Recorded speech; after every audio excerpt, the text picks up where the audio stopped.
आज फिर हम जो है रासायनिक समीकरण को संतुलित करने के लिए ही सीखेंगे। रासायनिक अभिक्रिया और समीकरण दो चीज एकदम बढ़िया से सीख लेना है। पहला जो है रासायनिक समीकरण को संतुलित करने के लिए सीखेंगे 10वां में, और दूसरा क्या है, जब हम कार्बनिक रसायन पढ़ाएंगे तो उसमें IUPAC नाम को बढ़िया से समझना है कि कैसे हम जो है ना संरचना सूत्र बनाते हैं, और IUPAC नाम हम कैसे लिखते हैं, कैसे बनाते हैं, उसका ये चीज़ सीखना है। तो इसलिए इस चैप्टर पर ज़्यादा समय दे रहे हैं कि रासायनिक समीकरण को संतुलित करने के लिए बढ़िया से सीख जाएंगे, और साथ ही साथ तत्व या यौगिक का सूत्र हमको बढ़िया से ध्यान में रखना है। तो आज हमारा पहला समीकरण है N2 + H2 तीर का चिन्ह NH3 को संतुलित करें। तो हम बार बार बता रहे हैं कि हमें 3 कॉलम बनाना है संतुलित करने के लिए। पहले कॉलम में तत्व या यौगिक का नाम लिख देते हैं, बाएं और दाएं तरफ जो भी है सबको हम लिख देते हैं। दूसरा कॉलम बनाते हैं, उसमें परमाणु की संख्या लिखते हैं कि बाईं ओर कितना है। तीसरा कॉलम बनाते हैं, उसमें भी परमाणु की संख्या लिखते हैं, लेकिन दाईं ओर कितना है ये चीज हम लिख लेते हैं। ठीक है, सारा चीज हम लिख लेते हैं। उसके बाद हम देखते हैं कि संतुलित कैसे करते हैं। अब देखो यहाँ N भी बराबर नहीं है। N किसका संकेत है? नाइट्रोजन का, वो भी बराबर नहीं है। H किसका संकेत है? हाइड्रोजन का, वो भी बराबर नहीं है। हर्ष कुमार ध्यान दो यहाँ। अब इसको अगर हम बराबर करते हैं तो यहाँ 2 से गुना कर देते हैं ना रे। लेकिन जब 2 से गुना करते हैं तो बाईं तरफ देखते हैं कि N तो अकेला है नहीं, NH3 है, H भी है इसके साथ। इसका मतलब है कि बाईं तरफ ये यहाँ भी हमको 2 से गुना हो जाएगा, अपने आप होगा ना रे। अगर N में गुना किए तो बाईं तरफ H में भी गुना हो गया। अगर H में गुना हो गया तो अब देखो क्या बन जाता है यहाँ, तो ये हमारा यहाँ 6 हो जाता है और ये 2 होता है। तो नाइट्रोजन तो बराबर हो गया बाईं तरफ दाईं तरफ, लेकिन हाइड्रोजन क्या हुआ? यह बराबर नहीं हुआ।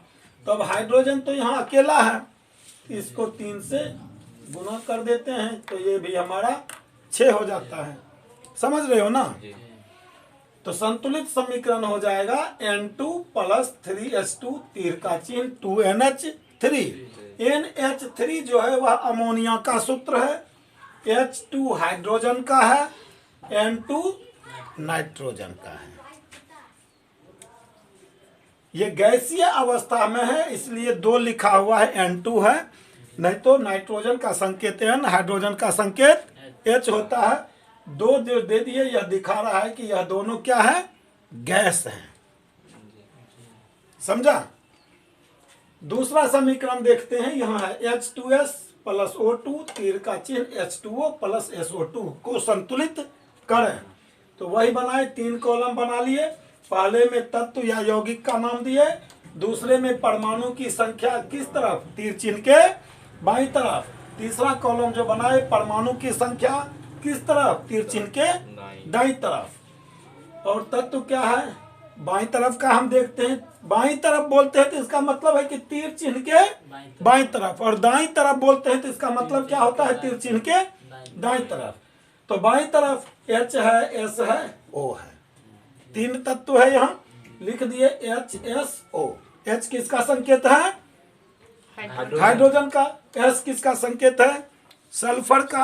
और O किसका संकेत है? ऑक्सीजन का। ये याद रखना है। अब देखो बाईं ओर क्या है? H का 2 परमाणु, S का 1 परमाणु और O का 2 परमाणु। दाईं ओर कितना है? H का 2 परमाणु, O का 1 परमाणु, फिर और यहाँ क्या है? O का फिर 2 है, 1 जोड़ 2, यही है ना। और S का 1 परमाणु। S तो बराबर है दोनों में, H भी बराबर है ना। ऑक्सीजन S भी बराबर है और H भी बराबर है, लेकिन SO बराबर नहीं है। तो इसको कैसे करेंगे बराबर? तो देखो O यहाँ है, O यहाँ है, तो इसको हम क्या करते हैं, H2S है और यहाँ H2O है। तो H2O है तो यहाँ 2 ऑक्सीजन है, यहाँ 2 है, तो इसको हम H2O यानी H और यहाँ O, यही है ना। बाईं तरफ जहाँ एक परमाणु है ऑक्सीजन का, वहाँ हम 2 से गुना कर देते हैं, ठीक है। जब इसको हम करते हैं तो ये हम अपने आप हमारा 2 से गुना हो जाता है ना जी। तो यहाँ ऑक्सीजन में 2 से गुना हो गया और यहाँ हाइड्रोजन में 2 से गुना हो गया। अब देखो बाईं तरफ हमारा हाइड्रोजन कितना हो गया, 4 हो गया, और ऑक्सीजन क्या हो गया हमारा, ये भी 4 हो गया ना, देख रहे हो। लेकिन अब यहाँ अगर हम ऑक्सीजन में 2 से गुना कर देते हैं तो ये तो 4 हो जाता है, होता है या नहीं होता है, ये बताओ, होता है ना। अब यहाँ अगर हम ऑक्सीजन में गुना कर देते हैं, यहाँ अगर हम 4 पूरा करने के लिए हाइड्रोजन में 2 से गुना कर देते हैं तो बाईं तरफ क्या है, हाइड्रोजन तो अकेला है नहीं, दोनों है ना, H भी है और S भी है, तो इसका मतलब यहाँ 2 से गुना हमारा अपने आप हो जाएगा। तो यहाँ क्या बन गया, 2 बन गया ना। और यहाँ अगर हम S में 2 से बाईं तरफ गुना कर देते हैं तो S तो यहाँ अकेला है नहीं, ऑलरेडी यहाँ SO2 है, इसका मतलब है कि यहाँ अगर हम 2 से गुना किए हैं तो यहाँ हमारा 2 से अपने आप गुना हो जाएगा। फिर हम किस किस से गुना किए हैं, बाईं तरफ H और S में गुना किए हैं, तो H और S है कहाँ, H2S, तो H2S में 2 से गुना कर दिए, 2H2S, समझा।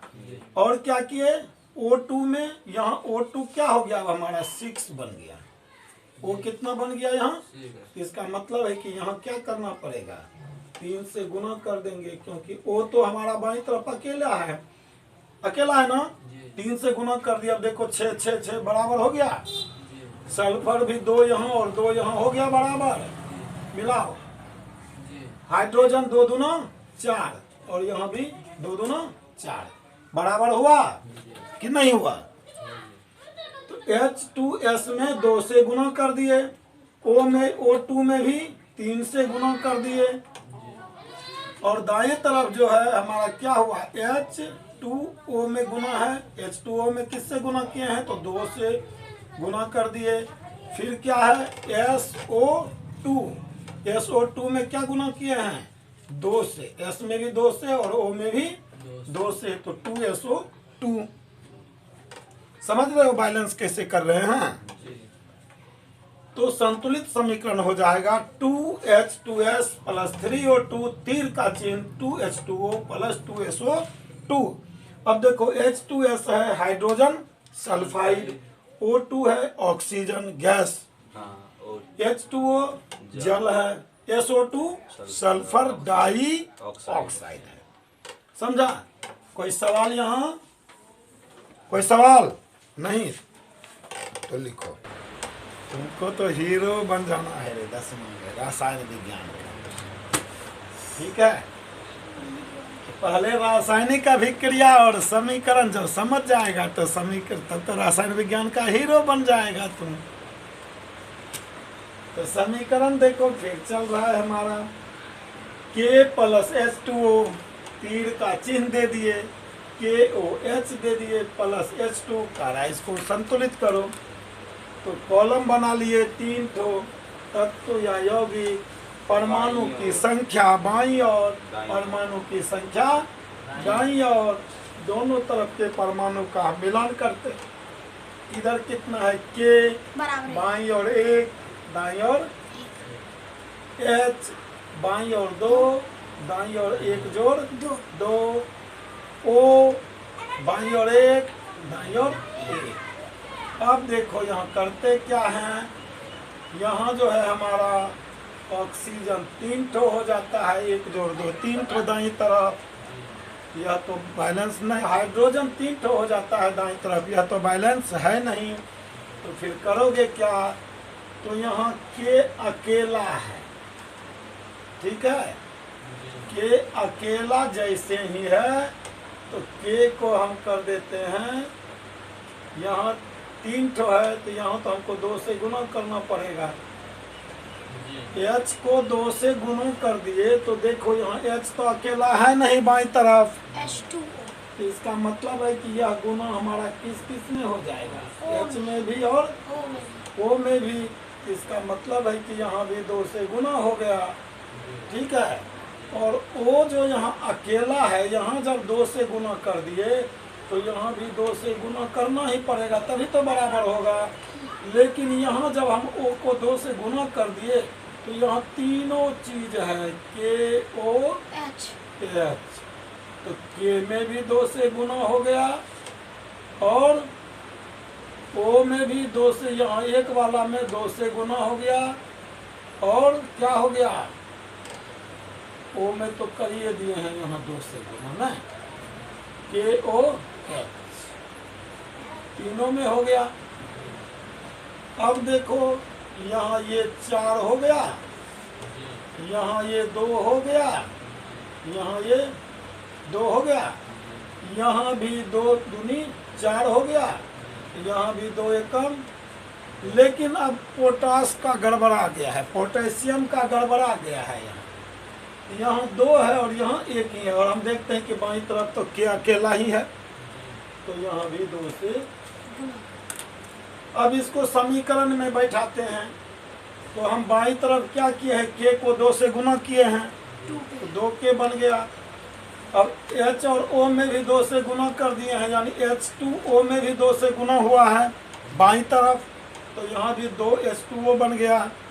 तीर का चिन्ह दिए। अब दाहिनी तरफ में देखते हैं तो दाहिनी तरफ में KOH, KOH इससे 2 इससे 2 इसमें 2 और इसमें KOH तीनों में क्या है? 2 से, तो KOH में 2 से गुना कर दिए, बच गया H2। तो H2 में यहाँ हम कुछ 2 में कुछ किए हैं नहीं किए हैं, इसलिए H2 जैसा है वैसा ही लिख दिए हैं हम यहाँ। H2 वाले में कुछ किए हैं नहीं ना, इसलिए H2 जैसा है वैसा ही लिख दिए और संतुलित समीकरण बन गया 2K प्लस 2H2O, तीर का चिन्ह 2KOH प्लस H2। के किसका संकेत है? पोटेशियम का। H2O किसका संकेत है? जल का। KOH किसका संकेत है? पोटेशियम हाइड्रोक्साइड का। OH जहाँ भी रहेगा वहाँ हाइड्रोक्साइड ही हम पढ़ेंगे। के मतलब पोटेशियम, OH मतलब हाइड्रोक्साइड, पोटेशियम हाइड्रोक्साइड। H2 किसका है? हाइड्रोजन का। समझ गया? दूसरा समीकरण देखते हैं, लिखा हुआ है Zn प्लस AgNO3, तीर का चिन्ह ZnNO3 होल ट्वाइस, NO3 या ब्रैकेट में देख करके 2 लिखे हैं, तो इसको क्या पढ़ेंगे? Whole twice.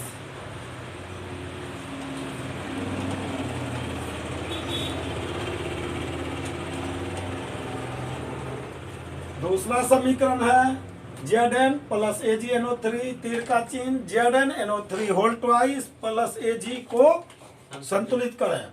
3 कॉलम फिर बना लेंगे, तत्व यौगिक, दूसरा कॉलम परमाणु की संख्या बाईं ओर, तीसरा कॉलम परमाणु की संख्या दाईं ओर। तो तत्व या यौगिक का यहाँ हम पहले वाले कॉलम में नाम लिख लेते हैं। यहाँ क्या है? Zn है, Ag है, NO3 दोनों तरफ है, इसलिए हम NO3 ही लिख दिए यहाँ। ठीक है, NO3 लिखने का बहुत मतलब है, लेकिन हम सीधा सीधी समझ रहे हैं कि NO3 इधर भी है और NO3 इधर भी है, तो दोनों तरफ NO3 है, तो इसलिए हम लिख दिए NO3 है। अब परमाणु की संख्या की तुलना करते हैं। Zn बाईं तरफ 1 तो दाहिने तरफ भी, Ag भी बाईं तरफ 1, दाईं तरफ भी 1, NO3 बाईं तरफ 1 लेकिन दाईं तरफ 2। अब देखो NO3 यहाँ 2 हो गया, अगर हम यहाँ बाईं तरफ 2 से गुना कर देते हैं तो NO3 तो बाईं तरफ अकेला है नहीं, इसके साथ Ag भी लगा हुआ है। इसका मतलब बाईं तरफ में क्या होगा, Ag से भी 2 से गुना हो जाएगा। लेकिन जैसे ही Ag बाईं तरफ में Ag से 2 का गुना हुआ तो दाहिने तरफ मेरा गड़बड़ा गया। तो दाहिने तरफ हम देखते हैं क्या, Ag अकेला ही है। अकेला है तो 2 से गुना करके इसको तो आसानी से बैलेंस कर दिए हम, समझा। हो गया हमारा, सब तो बराबर हो गया। 1 1 2 2 और यहाँ भी 2 2 हो गया बैलेंस। अब हम इसको समीकरण में कैसे करेंगे, तो Zn को कुछ नहीं किए हैं दोनों तरफ, Zn को, तो यहाँ Zn जैसा है वैसा ही लिख देंगे, समझा। तो बाईं तरफ Zn जैसा है वैसा ही लिख दिए। बाईं तरफ AgNO3 से 2 से गुना हुआ है तो 2 से गुना कर दिए यहाँ, समझा। Zn दाहिनी तरफ आप देखेंगे Zn में भी कुछ नहीं किए हैं और NO3 में भी कुछ नहीं किए हैं दाहिने तरफ। तो यहाँ भी हम ZnNO3 होल ट्वाइस जैसा है वैसा ही लिख दिए हैं। Ag में क्या किए हैं, दाहिने तरफ 2 से, Ag में 2 से गुना करके लिख दिए। कैसे हम यहाँ पहले सारणी बनाते हैं और उसको फिर समीकरण में कैसे बैठाते हैं, इसको समझ रहा है रे हर्ष कुमार। तो संतुलित समीकरण हो जाएगा Zn प्लस 2AgNO3 तीर का चिन्ह ZnNO3 whole twice plus 2Ag। Zn किसका संकेत है, जिंक का। AgNO3 किसका संकेत है, सिल्वर नाइट्रेट का। ZnNO3 होल ट्वाइस किसका संकेत है, जिंक नाइट्रेट का। Ag किसका संकेत है, सिल्वर का। नोट कर लो। तो बच्चों समझ गया यहाँ, कोई प्रॉब्लम। इस सारे वीडियो को हम YouTube पर डाल रहे हैं। YouTube मेरा चैनल का नाम है केमिस्ट्री इन्फॉर्मेशन। इसमें हम क्लास 10th का भी डाल रहे हैं, क्लास 11th का भी डालना शुरू नहीं किए हैं। क्लास 11th का भी वीडियो देंगे, क्लास 12th का भी दे रहे हैं, ग्रेजुएशन का भी देंगे हम, यानी BSc केमिस्ट्री का भी इस पर हम देंगे। तो तुम लोग क्या करोगे, इसको सब्सक्राइब जरूर कर दोगे और तुम्हारा जो दोस्त वगैरह है उसको शेयर करो और उसको भी को सब्सक्राइब करने के लिए लाइक का मारो धक्का और कमेंट करो। जो प्रॉब्लम है कमेंट करो, कमेंट का ऑप्शन है ना वहाँ रे, खुला छोड़ दिए हैं वहाँ, समझा। कि कमेंट करो जहाँ दिक्कत हो रहा है। सब्सक्राइब कर लो। सब्सक्राइब इसलिए करने के लिए कह रहे हैं क्योंकि ये तुम्हारे लिए फायदे की बात होगी। और हम पूरा 10वां का तुमको जो है ना, कोरोना को लेकर के पढ़ाई नहीं रुकने देंगे। घर बैठे मजे से यहाँ 2 महीना पढ़ के आराम से घर पर बैठो और मजे से हमारा वीडियो देखो और वहाँ से सीधा कमेंट करो कि सर जी ये नहीं समझे, सर जी इसमें और कुछ चाहिए। देते रहेंगे, मजे से करते रहो। घरों पर रहोगे ना तो कोई टेंशन नहीं है। नहीं, अरे टेक्नोलॉजी का फायदा लो। सिर्फ वीडियो देखोगे, फेसबुक पर जो है बंद का फोटो, इधर का फोटो, उधर का फोटो डाल रहे हो, उससे क्या फायदा होगा। अरे वो भी करो, वो भी करना जरूरी है, वो भी करो, लेकिन इससे भी फायदा लो, ठीक है। और अपने दोस्त सब में भी शेयर करो। इसका सब्सक्राइबर बढ़ाओ, जितना ज़्यादा बढ़ा सकते हो। तुम भी फायदा लो और अपने दोस्त सबको भी फायदा होने दो।